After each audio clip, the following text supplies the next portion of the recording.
2019 मध्ये प्रश्न विचारला आहे रत्नागिरी या ठिकाणी तर्कक्षमतेचा प्रश्न आहे। विधान काय दिलंय तुम्हाला की सर्व पाने फुले आहेत, सर्व नंतर जो काही शब्द येतील बेटा तो आत लिहायचा। हे बेसिक आहे। सर्व नंतर जो काही शब्द येते ते आत लिहायचा आणि त्याच्यानंतर जो काही शब्द येत असेल ना त्याला त्याच्या बाहेर लिहायचा। मग पाने नंतर फुले आहे त्याला त्याच्या बाहेर लिहा। मग पाण्याच्या बाहेर आपण फुले लिहिलं। नंतर काय म्हणते दुसरं विधान, सर्व फुले फळे आहेत। सर्व नंतर जो काही शब्द असेल ना तो आत लिहायचा, पहिल्यापासून लिहून आहे। आणि फुले नंतरचा जो काही शब्द आहे ना तो त्याच्या बाहेर लिहायचा। तो फळे त्याच्या बाहेर लिहा, फुलेच्या बाहेर फळे लिहिसन। संपला कार्यक्रम। आता बघा या डायग्रामला पाहायचं, त्याच्या बेसवर कोणतं अनुमान लागते ते चेक करायचा।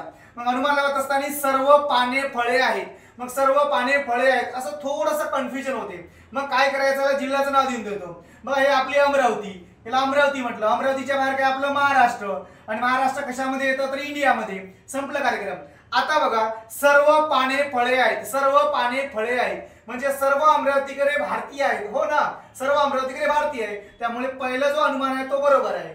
बघा अनुमान नंबर दुसरं, सर्व फळे फुले आहेत। सर्व फळे फुले आहेत म्हणजे सर्व भारतीय महाराष्ट्रीयन आहे म्हणते, नाही आहे ना। राजस्थान गुजरात हे महाराष्ट्र नाही आहे, त्यामुळे दुसरा विधान कसं आहे चुकीचं आहे। फक्त पहिला बरोबर आहे। म्हणजे काय तर पर्याय नंबर पहिला। संपला कार्यक्रम।